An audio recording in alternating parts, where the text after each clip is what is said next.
stocks. If you're expecting a bunch of guru fluff and get-rich-quick garbage, you've come to the wrong place. This show is the no bullshit real deal. No bullshit real deal. I'm Larry Harbolt, and they call me the real deal. Welcome to my show. This show is aimed at providing you with quality information so you can make more profit in the fastest way possible without making costly mistakes from the deals you do. Let's get started. Welcome, everyone. Today I thought I'd talk about what I think most investors fail to do that's costing them thousands of dollars of profit every year. You know, for years I've talked about different ways investors can maximize the profits they make from the houses they buy and rent. Now, I know I've talked about this subject ad nauseum, but I really think this is a subject that is most often glossed over or not even discussed simply because most investors never take the time to think about what they're doing. They just keep doing what they do. They're just going through the motions, thinking and hoping that they're going to make profit. They're going to make money. Well, my question is, are they making the most profit possible from every property they buy? When investors don't take the time to think about what they can do to increase their profits, they're either too inexperienced and don't know what they're doing, or they have enough money available to them, so they're just out churning and burning. And just because they have money to buy houses, that doesn't mean that they're making the most profit they possibly can. You see, we're in the real estate business to make as much profit as we can with the least amount of effort. So, you know, those who are churning and burning, many times they burn out quickly because they try to move too fast. They don't make the best deals, and they don't care because they have lenders that are funding them, so they think the gravy train is going to go on forever. Well, guess what? If you don't make enough profit to pay your lenders and also give you a profit to live on, you're not going to last long in this business. So let me ask you a question. Do you have any idea where the most profit comes from with every property you buy? See, I really don't believe hardly anyone ever thinks about what I'm about to share with you. I believe almost all investors never stop to think about what it is about each property that will be the determining factor of what will give the investor the most profit if they buy the property. You know, I regularly hear investors say, the house they're looking at is in a great area, or the house is a 4-bedroom, 3-bath house. Well, my question to you is, does either of those factors actually determine the amount of profit you'll make from that deal? Well, the answer is no. So let's talk about some of the different things besides the obvious you normally look at when you give opportunity to look at a property to make more profit, or if you're buying a rental to get the most cash flow. Now, I'm sure some of you are thinking, this is just a waste of time thinking about this or listening to it. But hear me out for a few minutes. I want to open your eyes to some of the things about each property that can also always give you more profit. Think about this first. When you look at each property, ask yourself, what is it about that property that draws you to want to buy it? Remember, you're not going to be living in the property, so you need to look through the eyes of the people you'll be selling the property to or renting the property to. See, this is a critical step you should always take. Something that has made a huge difference in how I recognize the highest and best use of each property I'm interested in buying is, you see, when I imagine myself as if I would be the one that would be buying or renting the property, crazy as it sounds, when you do this little exercise, it surely gives you a different and more focused perspective of what any buyer or renter are going to be looking for. Now, I'm not talking about you as an investor just wanting to make money. Well, let me explain what I'm talking about. When I envision myself as if I would be the person who will be living in the house, I look at the house differently. When I do this, I notice the little things I wouldn't normally think about if I was just buying another house to sell retail or rent a house long term. I see things the buyer or the renter will see. I look through the eyes of the other person as though I was the one who would be paying top dollar for the house. For instance, I look at everything like the size and the grade of the lawn that I'll be mowing if I buy that house. I also look at the condition of the lawn. Well, I need to put money into improving the lawn. I look at the condition of the driveway. I look at the landscaping. I also look at the trees. I ask myself, are those trees and shrubs, do they need to be trimmed or replaced? I look at the front door. Is it ugly? I ask myself, if I was paying top dollar for this house, would I be happy with the existing front door, or would I want to see a nicer front door every day when I come home? I look at the windows of the house. Are they old? Do they need to be replaced? The best way to determine whether you need windows is to stand in front of the house, look across the street, then look to your left, look to your right. Whatever you see the most of is what you should do to your house. If most of the houses have newer windows, you need to replace the windows. You have to ask yourself, does the siding look ugly? Does it need to be painted or replaced? Does the roof need to be replaced? That is a major expense, and anybody that's going to be buying that house and paying top dollar is going to expect a new roof. How large is the lot the house sits on? People want some space. Does the house have a nice big backyard? Here again, they want a place the kids can play, away from harm, away from the street. Are the neighboring houses close in proximity? Is there a back patio? Does the house have a pool? These are important questions because this is what people are going to be looking at.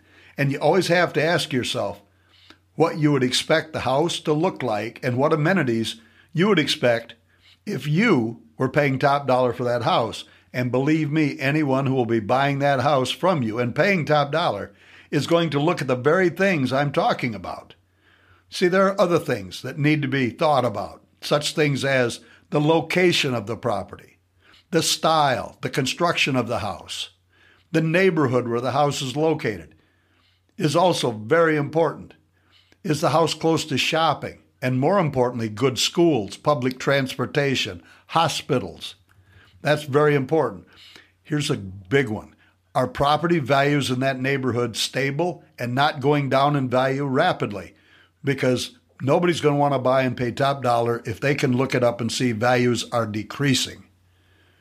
Are the streets good coming into the neighborhood? Now, that's just to name a few. You see, I used to look at each property I bought as just another property that I could sell or rent if I were, if it looked good to me. That's all I cared about. But when I started looking at each property through the different eyes is when I started making more profit from the houses I bought. I also think it's important to think about the inside of the house. Always ask yourself, is this a property I plan to fix and sell retail, or would it be better used as a rental property? I always examine the inside as though I was going to be the one that was buying the house and paying top dollar. If I was looking at the house as a rental property, I would also look at the property as though I would be living there as the renter. See, these are very important things about you need to look at before you make an offer to buy the property. Now, once I get inside, I ask myself, are the rooms of adequate size to appeal to buyers of today's market? People want space. They want room. Is the configuration and layout of the rooms a free-flowing plan? That is a deal killer if it's not. Are the ceiling heights high enough to appeal to the buyers of today? People like open space. That doesn't mean every house you buy is going to have, but you don't want low ceilings unless you realize it's going to handicap the price you get. Is the kitchen large enough for easy movement to prepare food for a family of the size that's going to be living in that house? Are the kitchen cabinets adequate to do, what they need to do in the kitchen, and do the countertops need to be replaced? Well, take it from me, the kitchen is one of the three most important rooms inside of a house, regardless if it's a rental or if it's one that's going to be sold at a retail price to a family that's going to be living in the property. See, the kitchen, the bathrooms, and the family area are the most important rooms in any family home. Now, if there's a common area near the kitchen where the family can congregate, or is it an older style house that just has small rooms and no area close to the kitchen where the family can congregate? Are the bathrooms of adequate size to handle a family the size that's going to be living in the house? Do the walls need to be redone? Do the ceilings need to be redone? What do you think would be the best type of flooring to use in the house you're looking at that would maximize the price you could get for that house, whether price or monthly rent?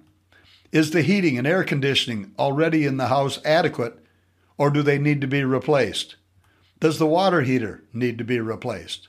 Does the bathtub need to be redone or replaced in accordance with the price range of the house you're looking at? Does the house need new plumbing fixtures, new bathroom vanities, new lights throughout the house, including ceiling fans? Are the closets adequate in size for the buyers and renters of today? And here's a big one. It seems everybody today wants a king-size bed in the master bedroom. So you have to ask yourself, is there enough room to easily fit a king-size bed in the master bedroom? Because that is a factor today.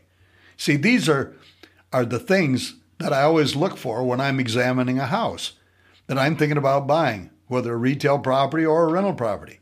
I also try to look at the property as though I was the one who would be buying it, would be paying top dollar.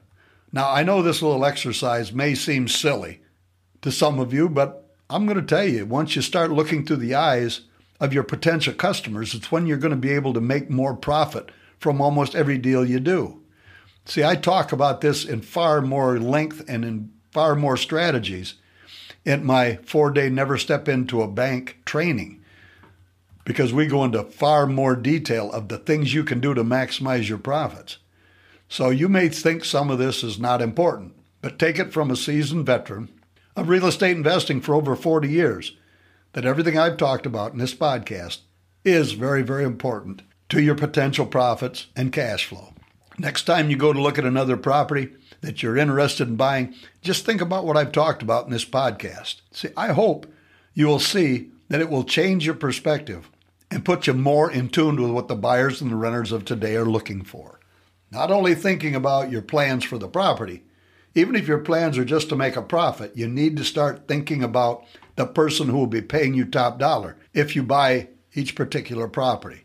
I really think this is crucial information that will help you generate more profit from the deals you do. Just be sure to keep your repairs and purchase costs in line with the price range of each property. Just don't go crazy and spend too much. This is why I talk about getting to open houses in a price range higher than the property that you're trying to buy.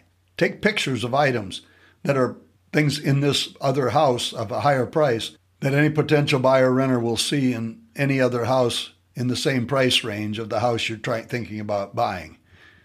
Always use the buying formulas in the Never Step Into a Bank training courses, my red, white, and blue courses.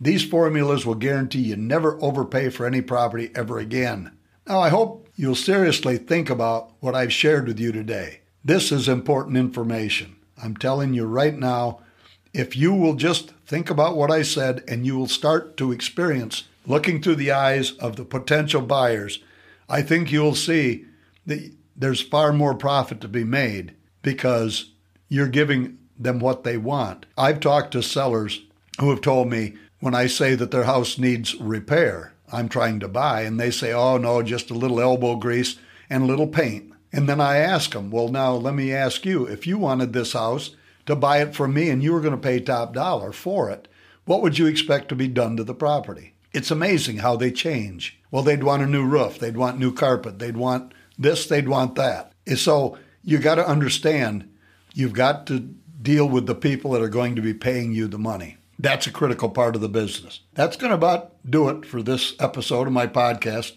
for this week. I hope you found some value from today's topic, and I invite you to head over to LarryHarbolt.com and register to keep up to date with my tips and ideas to help you become a better and more successful real estate investor. If you're not already registered, head over to LarryHarbolt.com/register to get access to my free phone script on how to negotiate with sellers over the phone. Be sure to tell a friend, and please leave me a review on your podcast player that you're listening to right now, what I'm saying. Your reviews help me to know that the information I'm providing to you is valuable. Now, be sure to check out my courses, articles, and available trainings on my website, and watch for my Facebook Live posts that I do every few days. So I hope all of you will have a great week. I'll see you next time on The Real Deal Podcast. Thanks for listening to the Real Deal Podcast with Larry Harbold. To learn more about investing in real estate, head on over to LarryHarbold.com and register for his educational tips and articles delivered by email.